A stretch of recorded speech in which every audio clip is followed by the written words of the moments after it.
Le thème de ce 19e forum, c'est donc l'immigration. Et aujourd'hui, pour cette table ronde, nous consacrons cette session d'1 heure, et pas plus, nous aurons un timing à respecter, à l'éducation et à l'entrepreneuriat. La question qui nous est posée, c'est de savoir si le numérique qui transforme l'économie est un vecteur de création d'emplois et donc un outil pour relever le défi migratoire. Nous avons donc l'honneur d'avoir le ministre Harouna Modibo Touré, ministre de l'économie numérique et de la communication, à qui je cède la parole pour ouvrir cette table ronde. Monsieur le ministre. Bien, merci. Bonsoir à tous les participants. Je me réjouis d'être cet après-midi parmi vous pour discuter autour de ce panel d'un thème assez passionnant. Il s'agit de faire le relais entre l'entrepreneuriat, le numérique et le défi migratoire qui s'y allie. Je vous certifie que ma présence ici se juge surtout par le fait que je suis en charge de ce secteur transversal et je vous demande pour cette raison de me laisser un peu vous parler du secteur de l'économie numérique au Mali avant de rentrer dans le vif du sujet. Je ne vais pas être long, je vais faire un bref survol. Alors, je peux aujourd'hui l'affirmer que l'économie numérique est réputée être l'un des secteurs les plus dynamiques de nos économies nationales. Parce que ce secteur crée de l'emploi, ce secteur crée de la richesse, ce secteur crée de la croissance. Alors, en République du Mali, sur la volonté du président de la République, le premier département dédié à l'économie numérique a été créé en 2014. Ça veut dire qu'il y a 2 ans, le commun du Malien ne savait pas effectivement qu'est-ce qu'était l'économie numérique, à la décharge de nos populations, parce que nous devions aussi communiquer à juste valeur. Alors, fort de ce constat, le gouvernement a élaboré un document stratégique que nous appelons la politique nationale de développement de l'économie numérique, qui a été adoptée en 2016 par le Conseil des ministres, pour faire de ce numérique un vecteur de croissance, un vecteur de développement humain durable, une source de productivité et de croissance pour les autres secteurs, une industrie nationale et un vrai levier pour l'économie nationale. Autour de ce projet ambitieux, nous avions des objectifs qui tendent à faire de la réduction de la fracture numérique une réalité, permettre à nos populations les plus reculées d'avoir accès aux technologies de l'information et de la communication. Ça veut dire démocratiser Internet, désenclaver numériquement. Et un dernier aspect très important, c'est de faire en sorte que l'économie numérique, la part de l'économie numérique puisse atteindre 12% du PIB. C'est un défi. Alors, pour réaliser ce défi, nous avons eu à faire des réalisations aussi très importantes. Je vais vous en citer quelques-unes. Le gouvernement a fait passer un texte sur la régulation du secteur des télécommunications. À travers ce document, nous avons pu mettre en exergue un acte formel qui a réglementé le secteur des technologies de l'information et de la communication. Ajouté à cela, nous avons pu mettre au Mali en place notre point d'échange XP. C'est pour, dans le cadre du renforcement de nos compétences et de la confiance numérique, que la mise en place de ce point d'échange XP était une nécessité. Pourquoi? Quand un internaute envoyait un message à un internaute A à un internaute B, le message transitait d'abord par l'étranger avant d'être redirigé vers le Mali. Donc nous avons mis en place une plateforme qui dorénavant va réduire le temps de latence, qui va sécuriser nos échanges. Ensuite, le gouvernement a créé une direction transversale stratégique, dénommée Direction nationale de l'économie numérique, qui, dorénavant, va être chargée de l'élaboration des textes réglementaires et législatifs à la place des structures opérationnelles comme l'AGETIC, l'AGEFO qu'il faisait avant. Ensuite, le gouvernement a pu rendre opérationnelle l'agence de gestion du Fonds d'accès universel. Dans cette agence, nous recevons les redevances des opérateurs de téléphonie pour desservir les zones non servies par ces opérateurs qu'on appelle les zones blanches. L'idée est de faire en sorte que nos zones les plus reculées puissent avoir accès à ces outils. Il y a lieu aussi de signaler que nous avions tout fait pour avoir un arsenal juridique au complet. On est maintenant en phase d'expérimentation, en phase d'opérationnalisation, et cette phase d'opérationnalisation ne peut se faire sans faire la promotion de l'entrepreneuriat numérique jeune. L'entrepreneuriat numérique jeune est détenu par qui? Détenu par nos startups. Je vous avoue que les startups maliennes sont un génie, pas dans la sous-région, mais dans le monde entier. Et pour ce faire, nous avons décidé d'abord au mois d'octobre passé de faire un policy hackathon avec l'aide d'un partenaire technique et financier. Je ne vous dirai pas le nom, c'est la Banque mondiale. Les différents acteurs se sont retrouvés, ont discuté, ont essayé de dire qu'est-ce qu'il leur faut aujourd'hui en termes d'actes réglementaires pour être reconnus. Et après le policier hackathon, nous avons, nous, au niveau gouvernemental, décidé de faire le premier Startup Act. Le premier Startup Act, aujourd'hui dans la sous-région, le Mali et le Sénégal sont réputés être les deux champions dans l'élaboration de ce type de document qui permettra de mettre en place un cadre légal qui va dorénavant définir les conditions de création, de fonctionnement et de financement de ces startups. Qu'est-ce qu'il faut aujourd'hui à ces startups? C'est les moyens financiers, mais il n'y a pas de cadre réglementaire. Le défi, c'est de faire passer tous ces textes avant la fin du premier trimestre de cette année. Et notre agence qui est chargée de la gestion du Fonds d'accès universel, comme on appelle la GEFO, a déjà mis en place 67 centres d'accès universel à l'intérieur du Mali. Ces centres d'accès universel sont uniquement des espaces de travail pour nos populations locales dans tous les secteurs, que ce soit l'éducation, la santé, l'agriculture et autres. Nous comptons en faire 92 aussi centres d'accès universel entre 2019 et 2020. Tout cela pour permettre à nos populations les plus éloignées de profiter d'Internet qui ne doit plus être aujourd'hui un luxe pour elles. Alors, hormis tout cela, nous avons des perspectives. Les perspectives sont les suivantes. Le premier élément très important, c'est de renforcer le partenariat public-privé. Comment cela va se passer? On a décidé de faire en sorte, avec ce Startup Act, de mettre un fonds d'amorçage pour le développement et la transformation de nos startups à travers les services financiers et à travers le système bancaire. Deuxième élément très important, c'est dans la même veine, en termes de partenariat PPP, de renforcer nos incubateurs existants en mettant au niveau de chaque capitale régionale un incubateur qui servira à incuber nos startups, nos jeunes startups, pour qu'elles deviennent elles soient dans une maturité par rapport à la science qu'elles développent. Un autre élément aussi important que je dois ici signaler, c'est de faire en sorte qu'il y ait un fonds d'investissement, toujours en partenariat public-privé, pour épauler ces startups.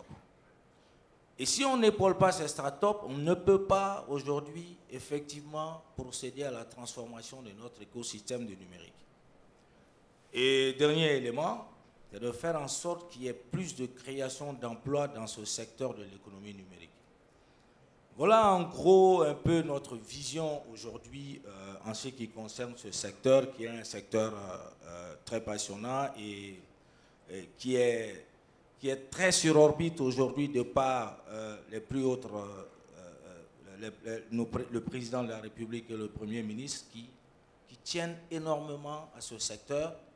Et nous devons faire en sorte que de ce secteur, nous tirons profit de ce qui peut aujourd'hui se passer dans nos économies comme étant une transformation en créant de la valeur, en créant de la richesse. Cela m'amène un peu à aller vers le sens du défi migratoire lié à l'économie numérique.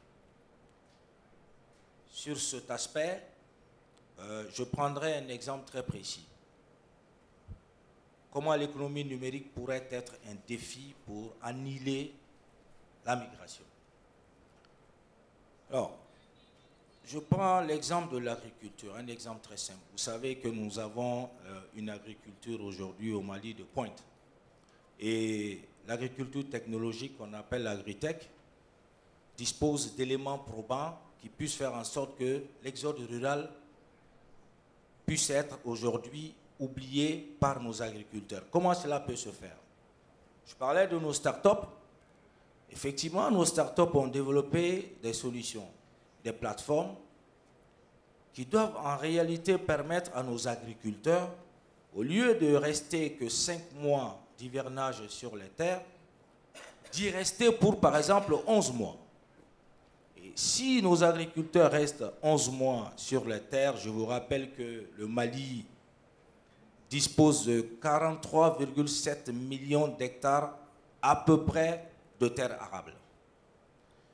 Développer des solutions innovantes qui permettront en réalité de mesurer la teneur en termes de fertilité, en termes de besoin d'eau de nos terres, aujourd'hui est une priorité pour demander aux agriculteurs, vous avez des solutions technologiques qui vous permettront de rester sur ces terres et vous y restez sur 12 mois de l'année, 11 mois, en évitant l'exode rural, on évite le chômage et on évite ce flux migratoire. Il y a d'autres exemples dans le domaine de l'élevage, dans le domaine de la santé, mais aujourd'hui, je m'arrêterai au cas de l'agriculture, qui est une réussite totale dans ce domaine pour pouvoir annihiler ce flux migratoire. Bon, je ne peux pas tout développer, je m'arrêterai là pour céder la parole aux praticiens. Et je suis à votre disposition pour apporter des éléments de réponse. Monsieur le ministre, merci. Je viens du monde de l'entreprise et un chef d'entreprise, lorsqu'il débute, fixe un cap. Et avec vos propos, monsieur le ministre, mon sentiment est véritablement que vous avez fixé le cap, une ambition et les outils qui en déclinent avec un timing serré, précis, mais votre timing est à la hauteur des enjeux, je me permets de le dire. Et on dit de vous que vous êtes un homme rapide, qui avance vite. Il faut vraiment cette volonté de bâtisseur pour construire cette économie économique qui répond notamment aux défis migratoires. Et je pense que les témoignages à venir, comme vous le disiez, de praticiens sur le terrain, qui ont besoin de ce cadre et de ce cap qui est fixé, pourront en témoigner. Alors, étant pris par le timing et dans la mesure où nous avons la chance de vous avoir, je vais d'abord appeler 2 panélistes, puis 3 autres panélistes viendront sur scène. Avant de débuter et en complément de ce que vous initiez, je souhaite porter à votre attention ce qui sera signé demain à la primature, à l'occasion de la venue du Premier ministre Édouard Philippe et en présence du Premier ministre de la République du Mali et avec vous-même, Monsieur le ministre. Des acteurs privés de la formation et du business français et malien souhaitent lancer ce que nous avons baptisé l'Open Academy numérique du Mali, qui est un établissement et une alliance pour former au métier du numérique. Et à partir de ce cap, à partir des débouchés sur le marché du travail identifiés par les entreprises, les acteurs de la formation, associés à des acteurs français, vont pouvoir contribuer et mettre à jour rapidement leur formation, faire la promotion aux jeunes de l'importance des métiers du numérique, et surtout, nous aurons certaines valeurs, à savoir la possibilité de faire de l'entrepreneuriat, à savoir l'importance de féminiser les métiers du numérique, et aussi avoir la capacité de, je dirais, saisir les opportunités de la protection des données personnelles et aussi des enjeux des logiciels libres. Cette initiative, elle a été initiée par l'Inagora, et je salue Alexandre Zapolski qui s'excuse de ne pas être présent, et il est un soutien du forum. C'est une initiative qui a été initiée par le CEFIB également, par Quant, naturellement, par General Computech, et d'autres nous ont rejoints, et je m'en félicite, et c'est une vingtaine d'acteurs qui seront représentés demain à la signature pour lancer cette démarche. Donc j'appelle pour ce premier tour d'échange des praticiens, les faiseurs, ceux qui sont sur le terrain. Dans un premier temps, M. Souleymane Koulibaly, qui est directeur exécutif du CEFIB. Sous vos applaudissements, je vous en remercie. Et M. Frédéric Landrin, directeur associé de Tactis Ingénierie.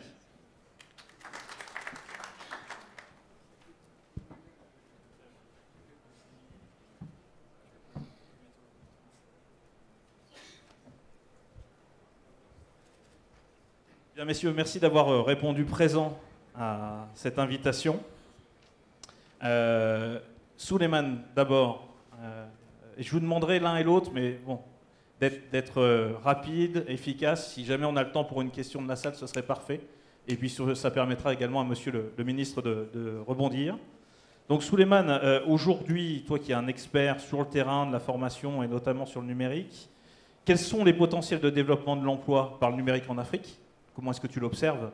Et en particulier au Mali. Très bien. Merci à tous et à toutes. Je suis Souleymane Koulibaly, directeur exécutif du CEFIB, qui est un centre de formation. Donc ça fait pratiquement 30 ans que nous travaillons dans le numérique, dans la formation, dans le TIC. Donc c'est une question très importante. Bon, tout d'abord, avant de commencer, j'aimerais bien parler sur un point très important qui est l'Internet, le haut débit au Mali. Aujourd'hui, comme vous savez, le haut débit est la base quand même de tout. Pour créer de l'emploi dans le numérique, il faut quand même que les gens aient accès à une connexion rapide pour pouvoir étudier, faire leurs activités. Mais malheureusement, le coût est très élevé au Mali. La connexion est très chère. Pourquoi cette connexion est chère? Simplement parce qu'il n'y a pas de concurrence au Mali. Pourquoi? J'explique.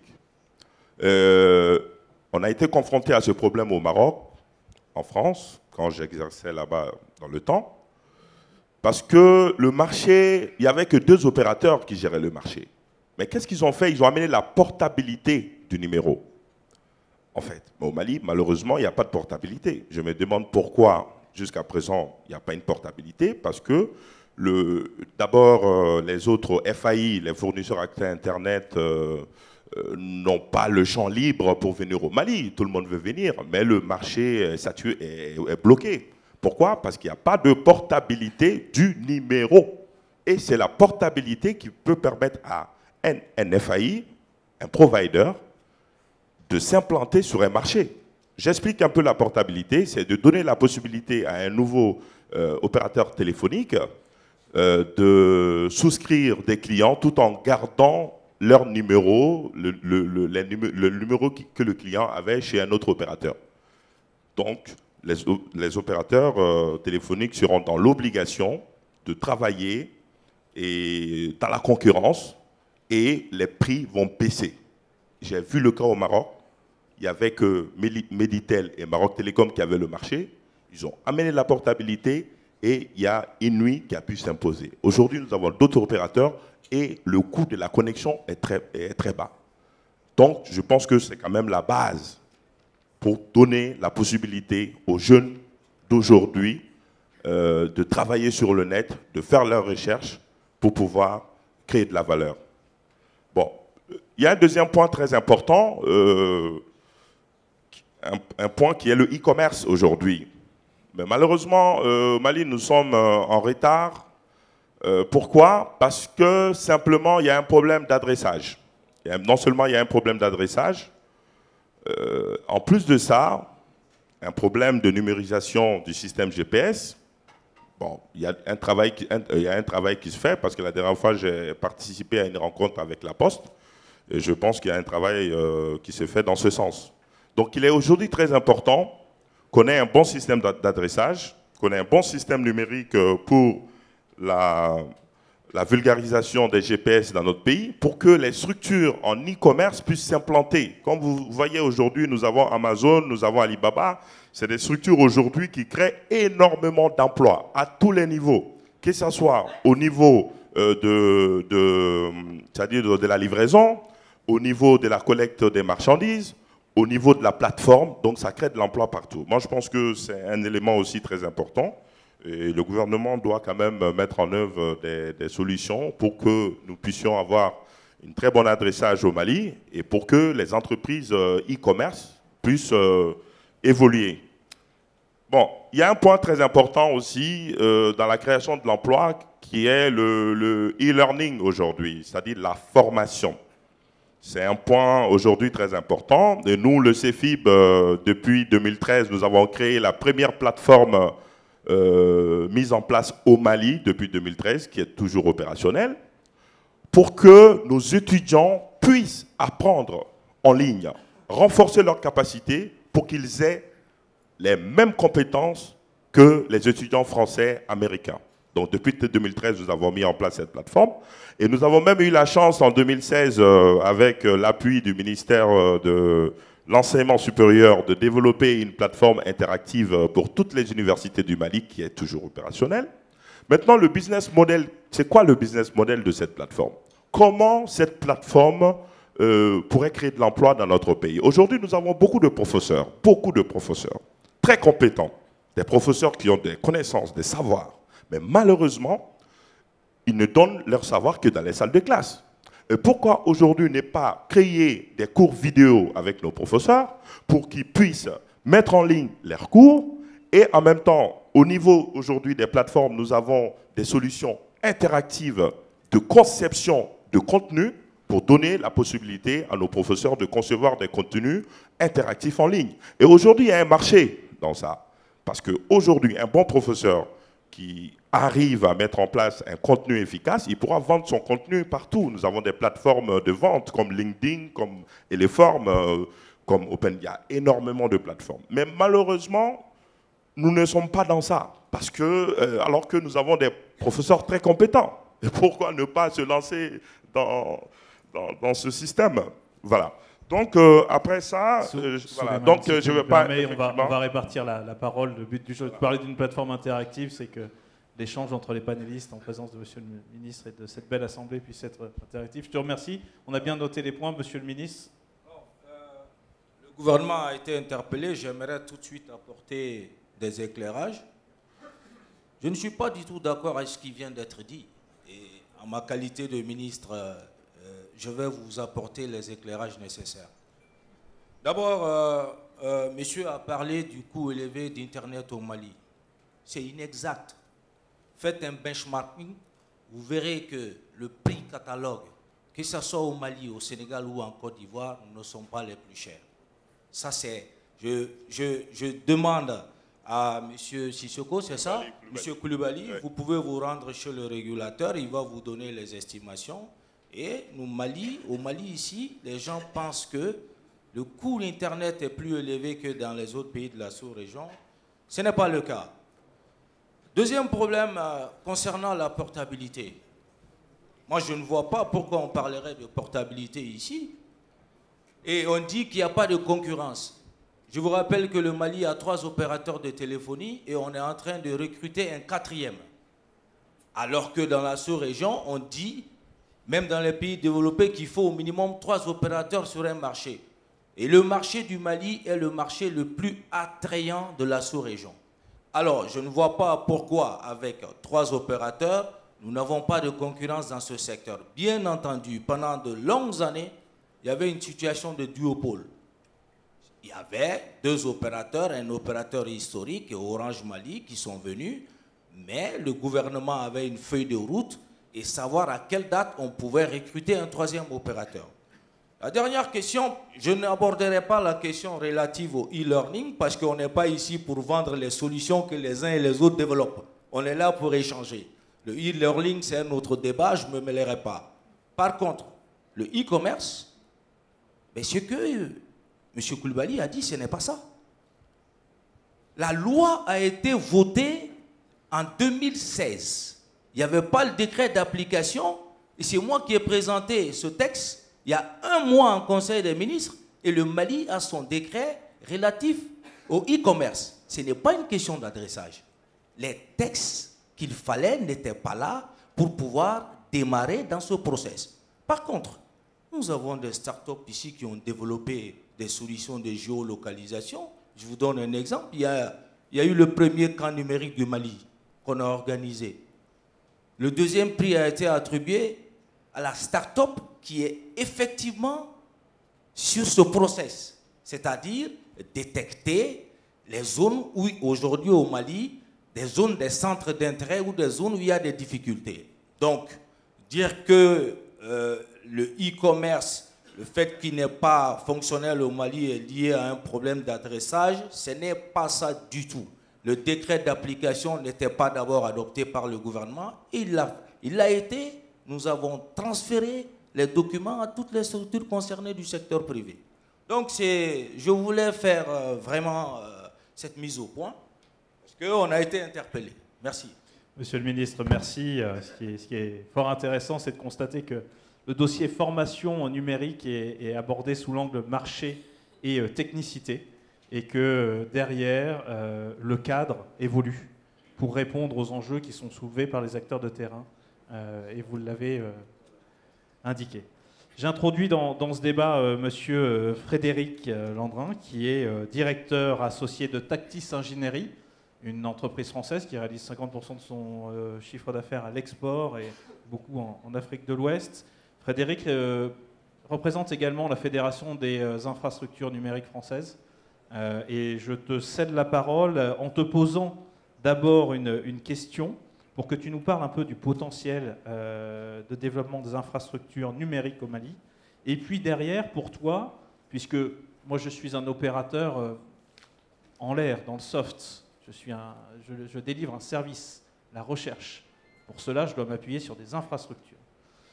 Et quelque part, les formations pour des entreprises comme la mienne, les besoins en formation ne sont pas les mêmes. Peux-tu nous en dire plus, s'il te plaît?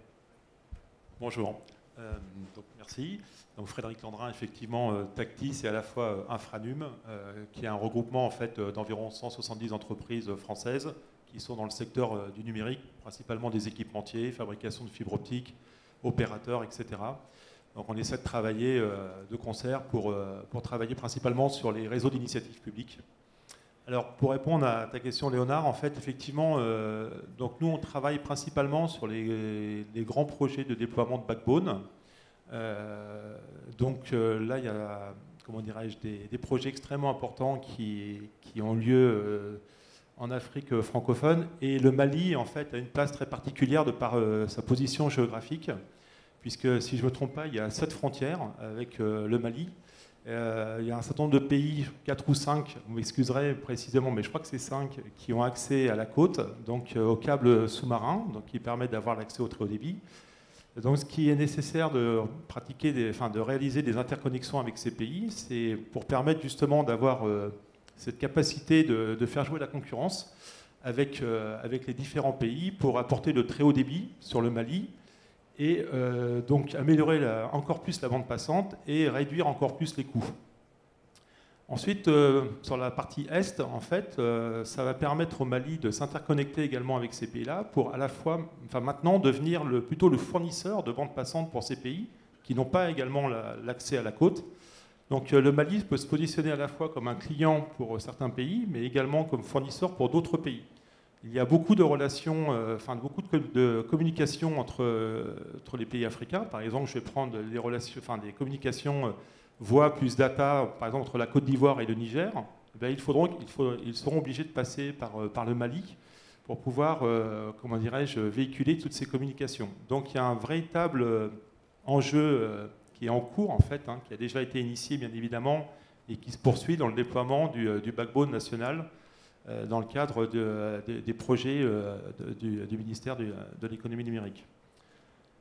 Donc, pour revenir par rapport à l'emploi, donc aujourd'hui, il y a sur ces grands projets de backbone, il y a à la fois l'emploi pour le déploiement, Donc c'est la mise en œuvre des réseaux.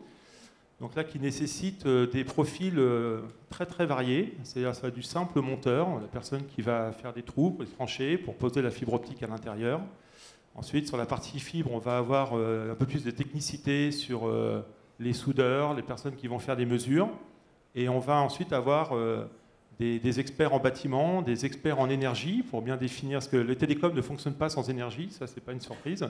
Mais en tout cas, il faut bien dimensionner tous les ateliers d'énergie pour que l'on puisse avoir un réseau avec une disponibilité digne de ce nom, c'est-à-dire qu'il soit extrêmement peu coupé pendant toute la durée de l'année.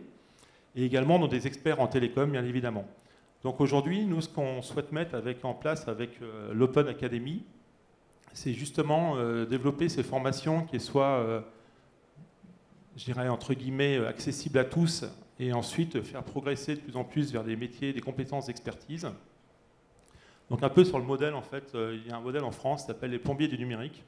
Ça permet, quel que soit, même sans qu'on soit un expert, en fait, on a cette capacité à suivre une formation qui est reconnue avec le ministère de l'Éducation, qui permet à des jeunes de se former sur des durées assez courtes de 3 mois avec une période de stage.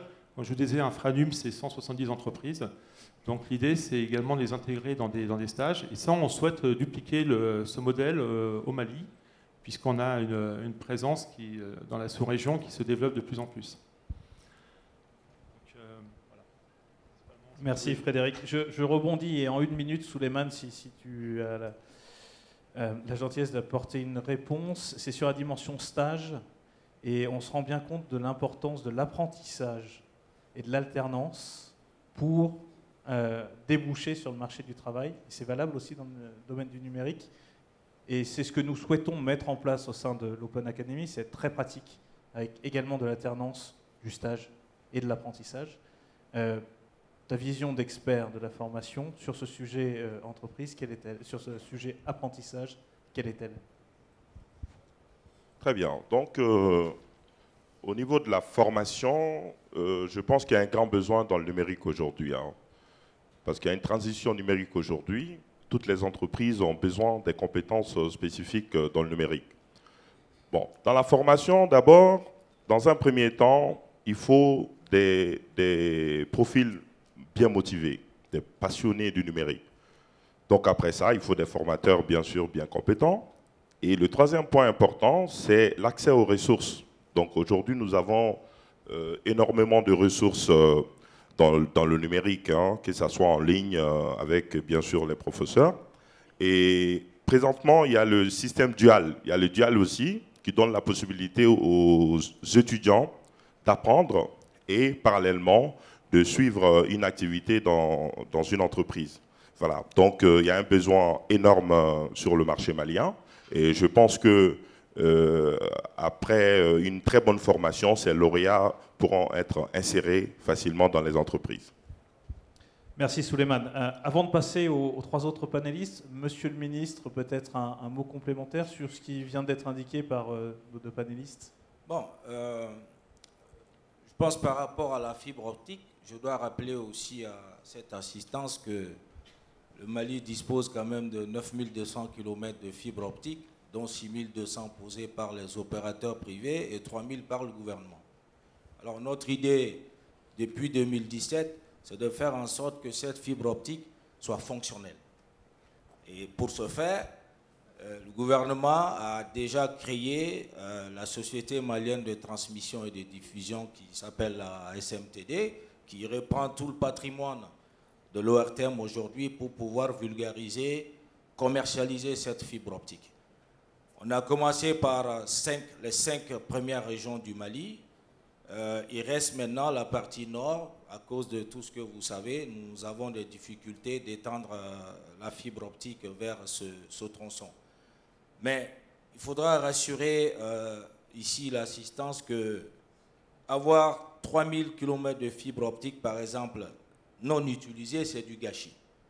Raison pour laquelle nous voulons optimiser cette fibre optique, bien entendu avec l'expertise de mon voisin de droite, parce que nous avons en gestation une convention, justement, pour le bien-être de nos populations. Maintenant, concernant la formation, moi je tiens ici à confirmer qu'on n'a pas besoin d'être cultivé ou d'être instruit pour utiliser aujourd'hui l'outil informatique. Si c'est le cas, eh bien, les agriculteurs arrivent aujourd'hui à écouler leurs produits uniquement à travers la voie par une plateforme.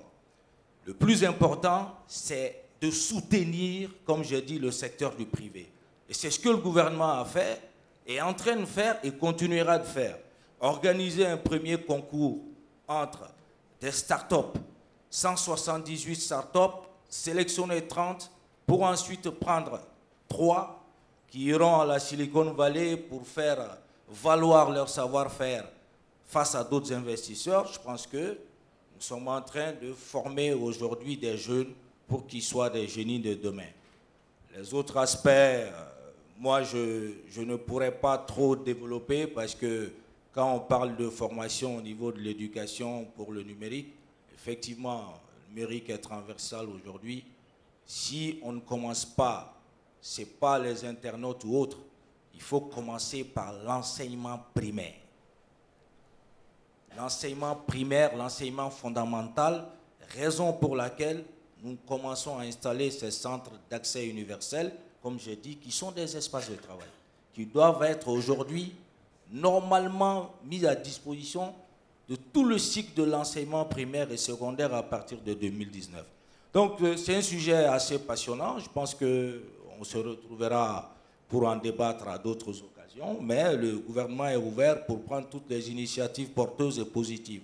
L'idée, c'est de ne pas être en marge de cette révolution numérique, cette 4e révolution, et moi je peux dire ici que le Mali ne peut pas être en marge de cela.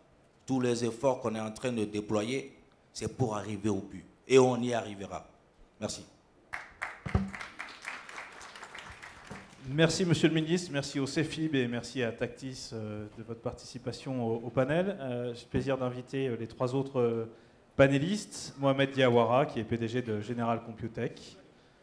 Christian Kimayou, qui est président fondateur de My African Startup. Et Souleymane Si, qui est directeur de Joko Labs Mali. C'est d'où aussi, pardonne-moi. Je peux t'inviter à te positionner de l'autre côté. C'est d'où. Bien, messieurs, vous êtes vraiment, là, pour le coup, sur le terrain. Deux à Bamako, principalement. Et puis toi, Christian, tu gravites. Tu es originaire du Cameroun. Tu nous en parleras très certainement. Je vais commencer tout de suite avec Mohamed. Former pour former, ça ne sert pas à grand-chose, y compris dans le domaine du numérique. À la fin, il faut un emploi ou éventuellement se lancer dans l'activité économique. Comment, pour toi, est-ce qu'aujourd'hui, on va réussir à former, que ce soit ici ou ailleurs? Attention, le cas est partout le même. On a tendance à former sans qu'il y ait de débouchés. C'est une observation mondiale qu'on peut faire. Comment, selon toi, qui est sur le terrain, on peut mettre en adéquation des formations avec des débouchés, notamment dans les entreprises, pour assurer l'emploi et l'employabilité des jeunes?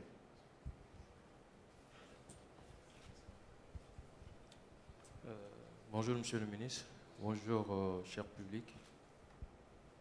Cher ami Léonard, votre question relève deux sujets. L'emploi et les débouchés. Les débouchés et la formation. Donc, par lequel je dois commencer. Voilà. OK. Moi, je dirais qu'il y a, avant de répondre les deux questions, je veux faire quand même... je veux poser le cadre du débat. Le cadre du débat, c'est que nous vivons une migration d'époque. C'est une nouvelle civilisation. Donc, elle ne sera pas en marge de l'immixtion de l'innovation. Et cela va toucher tous les secteurs d'activité. Je vais prendre 3 secteurs aujourd'hui, qui est la santé, l'éducation et nos données personnelles. Monsieur le ministre l'a dit tout à l'heure, ça va amener un grand bouleversement. Ce bouleversement va toucher les relations de travail. Il y a beaucoup d'emplois qui vont disparaître. Les économies sont prédites. Plus de 70% des emplois disparaîtront d'ici 2025. on y est déjà. On parle d'intelligence artificielle, on parle de la robotique, on parle de design thinking. Donc, en un mot, nous sommes tous devenus tributaires de ces changements, de ces innovations de rupture. Ça ouvre des filières industrielles, des possibilités de formation, des possibilités d'emploi. Alors, je ne parlerai pas de l'inadéquation entre l'emploi et la formation, dans la mesure où la relation de travail, la relation sociétale est bouleversée, le mode d'apprentissage aussi a changé. Donc, nous avons face à nous des nouveaux métiers. On parle de community manager. Pour prendre cet exemple, on n'a pas besoin d'être de super ingénieurs pour être un bon community manager. Aujourd'hui, on parle d'ouvriers numériques. Parce qu'il ne faut pas penser aux grands changements ou aux grandes ruptures de technologie pour parler de l'emploi et de la formation. Donc, en premier lieu, l'apprentissage, le système d'apprentissage a changé. On parle d'e-learning, mais le mécanisme même, c'est-à-dire que l'approche même de l'individu par rapport à la connaissance a changé. On n'a plus besoin d'être des grands universitaires pour être des grands savants dans un domaine d'activité. Mark Zuckerberg, tout le monde le sait, n'a pas de doctorat. Vous prenez les 5 Big Five, ils n'ont pas terminé leur cycle. En fait, ce qu'il faut juste remarquer, c'est le passage d'un monde physique, d'un espace physique à un espace virtuel. Et cette transition, elle va aboutir à beaucoup de débouchés. Parmi ces débouchés, j'ai parlé de la télémédecine, des nanosciences, de la robotique.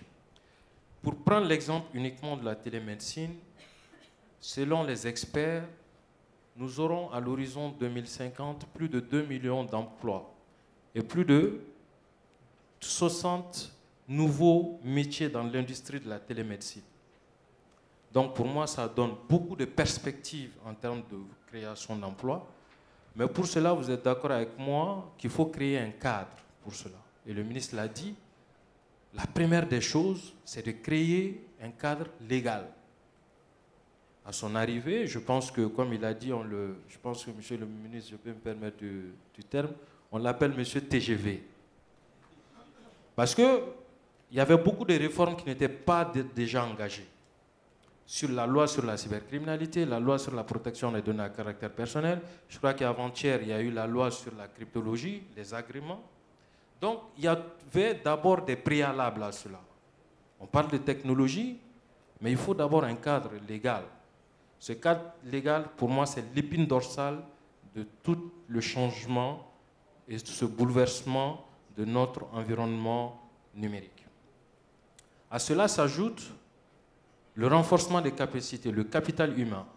Et pour le capital humain, comme on l'a dit, vous parlez aujourd'hui d'Open Academy. Avant, je ne pensais pas que cette terminologie existait. Ça veut dire que l'apprentissage est ouvert. Donc, du moment où l'apprentissage est ouvert, la relation entre l'homme, en fait, que nous sommes, et la connaissance a changé. Donc, on peut apprendre à travers des réseaux numériques, on peut apprendre à travers des plateformes, on peut apprendre rien qu'en s'amusant aujourd'hui, en faisant des after-work sur des plateformes, en faisant des jeux virtuels. On parle de Serious Game. Je prends l'exemple toujours dans le domaine de la télémédecine. Aujourd'hui, avant, pour faire apprendre aux assistants ou aux internes un métier dans un bloc opératoire, c'était quand même un parcours de combattant. Parce qu'on ne pouvait pas réunir plusieurs étudiants pour un cas de bloc chirurgical. Et aujourd'hui, avec les plateformes de simulation, on arrive à faire la prise en charge d'un patient depuis l'arrivée jusqu'au bloc opératoire, rien qu'en simulant. Deuxième chose, il y a les Serious Games. Les Serious Games, c'est des jeux d'apprentissage pour apprendre un métier ou une fonction ou tout simplement une connaissance à travers les jeux vidéo. Voilà, donc c'est pour vous dire, je pense qu'on m'a fait... voilà, donc les filières industrielles sont assez nombreuses. Le bouleversement de la relation du travail va changer. il y a beaucoup d'emplois qui vont disparaître, mais il y a beaucoup de débouchés aussi qui vont apparaître, qu'on va développer. Et donc, déjà, les disciplines qui vont se dégager, c'est la télémédecine, c'est la relation entre l'homme et l'espace virtuel, le design thinking, c'est l'enseignement et l'environnement. Donc, tout cela nous amène à penser à des dispositifs de formation, à des environnements d'apprentissage comme Open Academy, qui nous permettraient de regrouper plusieurs compétences qui viendront de mondes différents pour enseigner, apprendre. Et je préfère utiliser le mot apprentissage plutôt que de l'enseignement. Parce que la finalité, c'est de permettre aux gens d'apprendre une connaissance pour pratiquer et avoir un emploi pour vivre. Je vous remercie. Merci Mohamed. Superbe. Je passais la parole à Seyd Oussi, qui dirige Jocolabs au Mali et qui est en même temps patron d'une école. Et je vais être taquin à notre égard, messieurs, puisque nous avons 5 panélistes, nous avons la chance d'avoir un ministre, un modérateur et nous sommes entre hommes. Je vais te poser, Seydou, la question de innover quelque part, c'est être en phase avec son environnement. Et c'est un véritable sujet lorsqu'on parle d'enseignement au numérique, c'est comment est-ce que l'on va féminiser ou contribuer à féminiser les formations et les métiers du numérique. Si tu peux apporter une réponse pratique sur ce sujet lié à ton expérience, c'est un véritable enjeu. Merci. Je suis Seyd Oussi, le lead de Jocolabs Mali, et aussi entrepreneur. Alors, je ne sais pas si je peux apporter une réponse à ta question, Léonard, mais il y a un constat qui est là, c'est que les jeunes, lorsqu'ils arrivent donc au niveau supérieur, ils fuient les filières scientifiques généralement. Ça, c'est le constat que nous avons fait à l'ESCT, peut-être pour ne pas avoir affaire aux mathématiques, mais alors que les maths, finalement, quelle que soit la filière, nous les retrouvons toujours. Donc je pense que par rapport à ce point, donc au-delà, pour répondre, pour essayer d'apporter un élément de réponse à ta question, donc au-delà du fait d'engager les institutionnels, les universités, les lycées et autres, il est important également de peut-être de rendre plus ludique l'apprentissage des sciences. Peut-être également partager les expériences des femmes qui ont brillamment réussi dans le domaine scientifique, parce qu'il y en a. Il y a des associations qui font un travail remarquable. Je pense par exemple à Women Take Maker ou STEM Mousso, qui vulgarise un peu l'apprentissage, les filières scientifiques au niveau de nos filles et de nos jeunes femmes. Merci beaucoup. Je pense qu'il y a aussi cette dimension entrepreneuriat qui rentre dans le cadre de Jocolabs. Sur ce sujet, je vais poser la question à Christian, puisque toi, tu as monté un programme de start-up et d'autres ici en ont fait. Et en fait, vous rejoignez dans vos missions. Pour le coup, toi, comment est-ce que tu vois l'entrepreneuriat comme levier de création d'emplois et d'activités éco? Et naturellement, est-ce que pour toi, l'entrepreneuriat, c'est, en lien avec le thème du forum, un outil pour soit créer de l'inclusion dans son pays ou bien dans son bassin d'activité? Quel est ton point de vue là-dessus? Merci Léonard. Je m'appelle Christian Camaillou, je suis entrepreneur de nationalité camerounaise. Je vis à Paris. J'ai d'abord commencé à travailler dans le secteur bancaire. Ensuite, j'ai créé une start-up à Paris en 2012 que j'ai vendue en 2017. Et depuis 2017, j'ai décidé de faire un tour d'Afrique soutenu par la Banque africaine de développement. J'ai recruté une équipe. On sillonne l'Afrique et on édite un palmarès des 100 meilleures start-up africaines dans le but d'attirer les investisseurs vers ces pépites. Effectivement, je suis migrant. Parce que je suis camerounais, je vis à Paris, mais pour répondre à ta question, ce que je pourrais dire, c'est qu'on m'a souvent demandé, mais pourquoi, vivant à Paris, tu n'as pas choisi d'entreprendre en Afrique? Eh bien, la réponse est simple, c'est-à-dire que lorsque on vit quelque part, par exemple, j'ai fait mes études à Paris, je travaille à Paris, l'idée entrepreneuriale, on entreprend généralement où on vit, parce que c'est l'opportunité de marché, l'idée de création d'entreprise, ce sera sur le lieu dans lequel on vit. C'est ainsi que j'ai décidé donc de créer ma première boîte à Paris. Ensuite, il y a un autre point qui est important lorsque l'on est migrant et étranger dans un autre pays, c'est on a une surmotivation.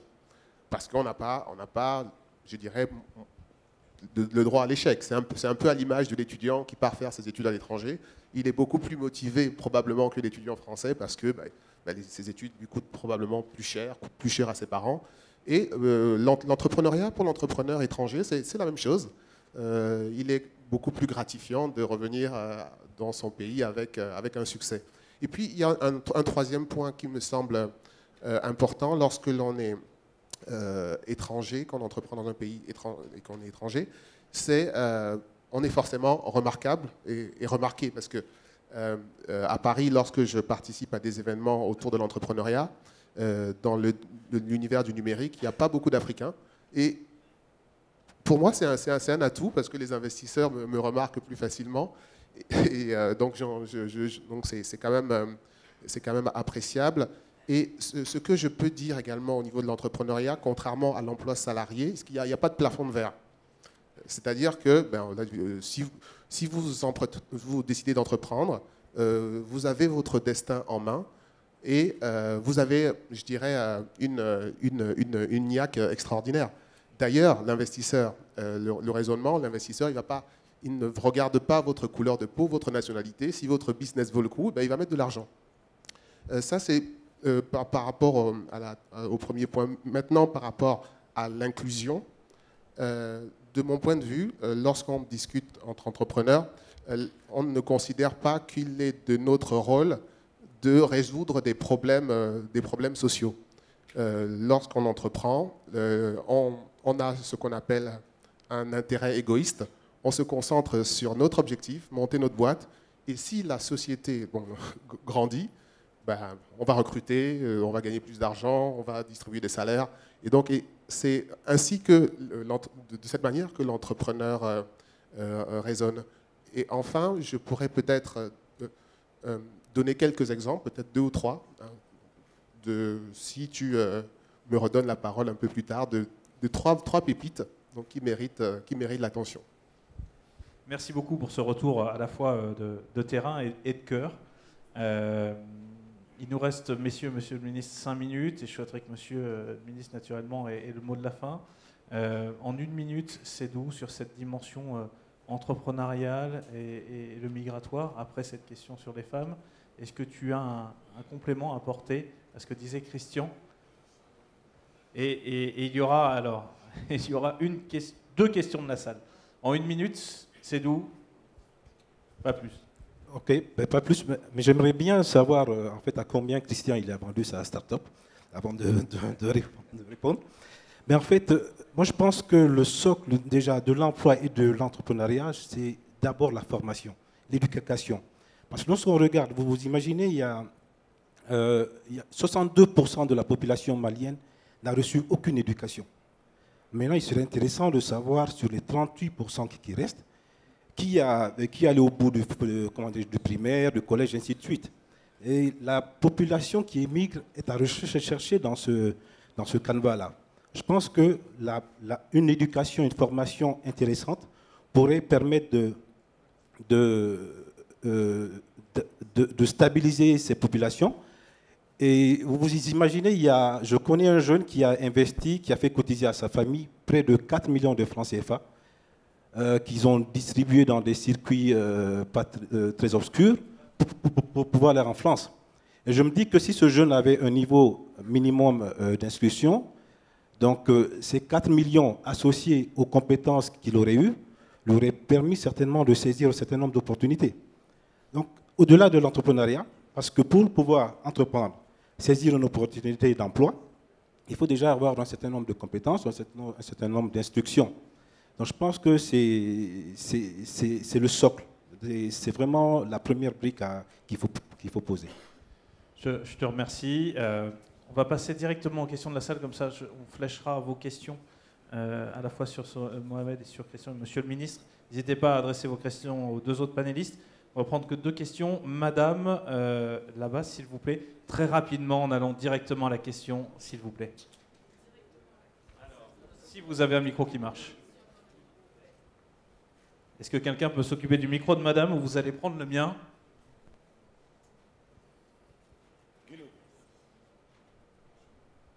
Merci monsieur. L'homme a inventé la technique et elle a fini par trahir la femme. Alors écoutez, je voudrais tout simplement dire que vous ne pensiez pas si bien dire, nous sommes entre hommes, oui, cela a crevé l'écran. Je suis tout à fait en accord avec la présence de ce sujet au cœur de ce forum parce que justement, en ce qui concerne les populations féminines, c'est la chercheure en droit des femmes qui parle, c'est important. Et pas seulement pour trouver un mari blanc à l'étranger. Parce que c'est quand même l'usage que peuvent, c'est l'outil que peuvent utiliser les femmes. Je voudrais parler là d'alphabétisation numérique, un outil qui peut leur permettre de pouvoir sortir des considérations et du cloîtrage sociétal.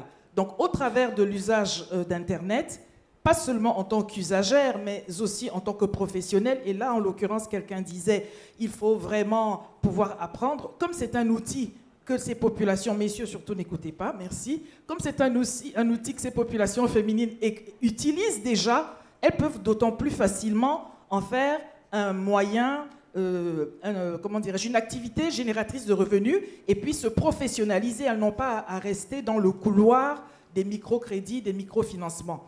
Et comme vous posiez la question, monsieur, comment peut-on féminiser cela? Non, il ne s'agit pas de féminiser cette activité. Parce que quand on féminise, c'est comme si on enlevait excusez-moi l'expression, toute la testostérone de cet environnement-là pour le rendre rose pour les petites filles. Mais les femmes vont pouvoir rentrer de plein pied dans cet univers-là qui permet justement d'être un levier d'émergence pour les populations féminines où qu'elles soient. Et mon dernier point, c'est que, encore faut-il qu'il y ait de l'électricité. Donc je suis d'origine camerounaise et je sais qu'il n'y a pas l'électricité partout quand il y en a.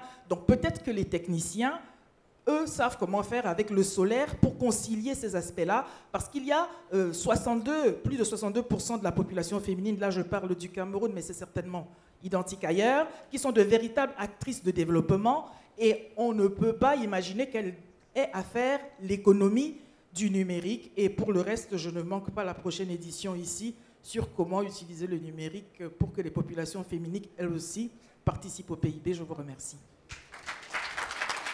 Merci Madame de cet apport au débat, et non pas de cette question, mais véritablement de cet apport au débat. On va prendre une autre question, monsieur sur le devant, monsieur là-bas, puis Merci. ce sera monsieur et on sera obligé de clôturer la prise des questions. Une question courte, s'il vous plaît, direct. D'accord. Donc, 3 questions très courtes. La première, je m'appelle Samia Adouani, je viens de Tunisie. La première, c'est par rapport à... On est tous conscients que pour faire du bon business, on a besoin d'une administration réactive, on a besoin de l'information accessible. Donc, en termes d'environnement, de gouvernance électronique, d'administration électronique, qu'est-ce qui est fait par rapport, pour développer ce secteur? Ma deuxième question, c'est par rapport au monsieur le représentant du consortium. Donc, on a parlé d'une Open Academy. Qu'en est-il réellement par rapport au transfert de compétences? Parce que l'enjeu aussi, si on veut développer le secteur, il ne s'agit pas de développer des formations de 2-3 jours, mais avoir vraiment un pôle technologique et d'être dans un cycle universitaire pointu. Dernier point, c'est, je voulais un peu, c'est peut-être une question un peu provocante, mais est-ce qu'on n'est pas en train de s'approprier un débat qui domine les sociétés modernes, post-modernes, et qui est en rupture en réalité avec la réalité africaine? On entend parler de nanotechnologie, on entend parler de disparition de métiers, mais qu'en est-il réellement par rapport à la réalité de nos pays, et pour pas qu'on se retrouve à tourner en rond et à s'approprier les problèmes des autres alors que nos problèmes sont ailleurs? Merci. Bien. Alors, on va prendre directement la question ici, on va arrêter de faire circuler le micro. Je vous en remercie, je vais vous passer mon micro.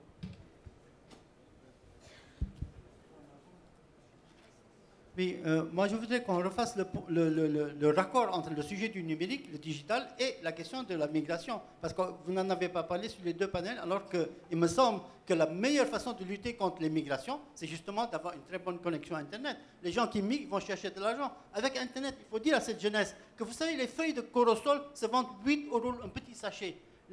Les dérivés du karité, il y aurait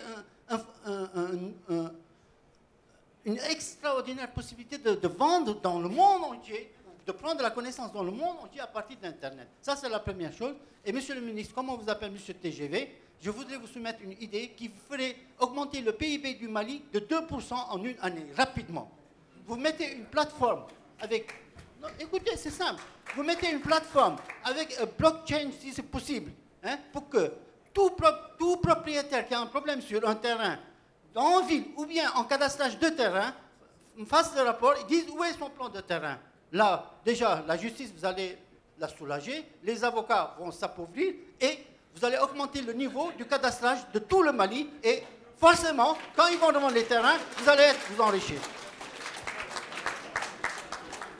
Bien, merci monsieur. Je vais laisser réagir nos panélistes. Et n'oubliez pas de me donner mes 5% ensuite. Bien. Christian, en 1 minute, je te laisse répondre à l'une des questions évoquées, mais de façon très très courte, par respect pour la table ronde à suivre, pour qu'on puisse libérer la place. Oui, il y avait une question concernant la diaspora et les problèmes des autres. Beaucoup d'entrepreneurs qui sont ce que je disais, c'est que lorsque l'on est à l'étranger, on crée en fonction des opportunités que l'on rencontre sur place. Il y a de nombreux entrepreneurs. En fait, lorsqu'on parle de start-up africaine, il y a 2 manières de voir les choses. Donc, soit une start-up africaine parce qu'elle est immatriculée en Afrique, mais on peut également créer une start-up qui a une activité africaine basée à l'étranger. J'ai 3 exemples que je pourrais donner pour parler de cette résolution des problèmes des autres. Premièrement, une Sénégalaise qui a créé en France une néobanque, une banque des adolescents, qui s'appelle Xalis, et toute sa technologie est développée au Sénégal. J'ai un deuxième exemple, une société qui s'appelle AfriMarket, qui a été créée par une Tunisienne qui se positionne comme un futur concurrent de Western Union. Et dans le magazine Challenge de cette semaine, on estime que la société pourrait être valorisée à 1 milliard d'euros. Et j'ai un autre exemple, encore africain. C'est un Camerounais qui a créé un mécanisme qui permet à des étudiants africains d'avoir un compte séquestre à l'étranger pour obtenir facilement leur visa pour faire leurs études. Je te remercie. Réponse à la question sur les nanotech, l'IA, et puis il y avait une question sur l'administration. Ce sera, si vous le permettez, pour Monsieur le Ministre, et ce sera le mot de la fin. Oui, alors, non, messieurs, on n'est pas en déphasage par rapport à la technologie. Je vais vous donner un exemple et un cas de use case. Monsieur le ministre l'a dit tout à l'heure, le premier concours qu'on a fait sur les startups au Mali, c'est un aveugle qui a remporté le concours. On parle de l'IoT et de l'intelligence artificielle. Aujourd'hui, qu'est-ce qu'il a fait, ce jeune homme? On est d'accord avec nous, dans la salle, que l'intelligence artificielle, c'est une technologie de rupture, c'est d'actualité. Alors, c'est un non-voyant avec un jeune de l'ENI, du Mali, qui ont intégré l'intelligence artificielle dans une torse intelligente pour permettre à un non-voyant de se déplacer sans une assistance d'une autre personne. Donc, il a rendu autonome. Cette technologie, on l'amène, monsieur le ministre l'a dit, dans quelques jours aux États-Unis pour compétir devant des investisseurs. Donc, pour moi, la technologie n'a ni de couleur, ni de continent, ni d'espace. La télémédecine, aujourd'hui, c'est en Afrique qu'on a vu des vrais cas de réussite.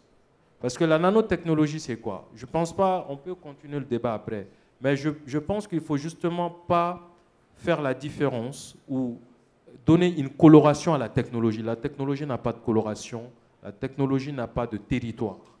Donc, en Afrique, il y a des cas de réussite, il vient d'en citer. Il y a des cas d'usage, l'opération à distance, la télémédecine. On a eu beaucoup de cas de la télémédecine. Tout à l'heure, vous parlez de blockchain. Le ministre a parlé de bootcamp. On a fait venir au Mali le plus grand levée de fonds dans le monde dans le domaine de la blockchain qui s'appelle Tezos. C'est 400 millions de dollars de levée de fonds. C'est la première. Aujourd'hui, toutes les crypto-monnaies en France, c'est avec cette technologie. Donc, pour moi, la question, elle est très simple. bon, je laisserai le soin au ministre de répondre à la partie sécurisation de l'identité numérique. Mais ce que je voulais dire à mon cher ami, peut-être j'ai mal compris sa question.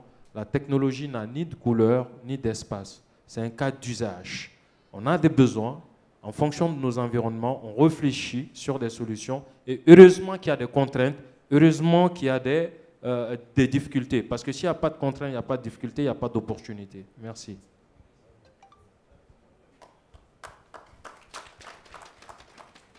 Bien, merci. Moi je commencerai par faire un commentaire sur l'intervention de notre sœur. Elle a tout à fait raison. Peut-être il fallait articuler. Il s'agit de faire la promotion du genre dans cette matière qu'est l'économie numérique. Je prends un exemple qui se passe actuellement au Mali, où l'ONU Femmes a développé une plateforme avec l'Agence de gestion des technologies de l'information et de la communication, l'AGETIC, qui s'appelle Buy for Women. Le défi, c'est de former 200 femmes agricultrices et les insérer dans le système de production pour qu'elles soient autonomes. Voilà un exemple. Et tout ce que vous avez dit, je vous donne raison, il ne s'agit pas d'enlever quelque chose, mais il s'agit de dire, de faire la promotion du genre. Et il y a une loi au Mali ici qu'il faut appliquer et on est en train dans tous les départements ministériels de faire en sorte que ça soit une réalité. Tout ce que j'ai appris, tout ce que j'ai entendu ici se ramène un peu à ce phénomène de l'intelligence artificielle qui fait une émergence de nos jours. Lors d'un débat dans un pays étranger, j'ai eu à dire oui à l'intelligence artificielle, mais non à la cybercolonisation. Il faut savoir concilier cette intelligence artificielle avec le fait que nos populations ne perdent pas leur travail. Et pour ne pas perdre leur travail, cette intelligence artificielle doit être inclusive. Il faut de la participation de tout le monde. Concernant le sujet sur notre e-gouvernance, j'ai le plaisir de vous confirmer ici que notre projet phare, le Mali numérique 2020, a à son cœur le projet e-gouvernance de l'État et avec à la clé la mise en place d'une plateforme de confection de cartes d'identité numérique. Ce projet va démarrer au début du mois de mars et je pense que d'ici la fin de l'année, nous aurons à démarrer les différentes perspectives que nous voulions mettre en œuvre au Mali pour faire de notre économie numérique un vrai vecteur de croissance et de confiance numérique. C'est ça le plus important. Sans la confiance numérique, tout ce qu'on est en train de dire, ce ne serait pas important. Donc, voilà ce que je voulais rajouter. Je vous remercie. Merci Monsieur le Ministre. Merci à nos panélistes. Et merci au Forum de Bamako et à Abdallah Coulibaly de l'honneur qui nous a été fait. Je voudrais vous demander humblement d'applaudir sérieusement Monsieur le Ministre. Vous savez, il sait que je suis sévère, mais quand on a la chance d'avoir la compétence, l'humilité parce qu'il est venu ce matin, il a attendu, et comme on était en retard, on lui a dit, il faut revenir, si c'est possible, l'après-midi. Il me dit, bon, gentiment, tonton, dis-moi quand. Vous savez? Oui, mais ça fait rire, mais ça veut dire que malgré la charge de travail, il a gardé les valeurs de chez nous. Les valeurs qui font notre force. Et donc, quand c'est le cas, je me dois de vous le dire publiquement, moi, je suis fier de lui. Fier. Non, mais sincèrement fier. Parce que quand il a parlé, on voit qu'il sait de quoi il parle. Et ça, ce n'est pas toujours le cas sur le continent. Oui, donc c'est la nouvelle Afrique aussi, décomplexée et compétente. Voilà. Et donc, vraiment, Monsieur le Ministre, merci beaucoup. Merci. La grandeur est dans l'humilité. Merci. Merci, merci beaucoup. Voilà, merci.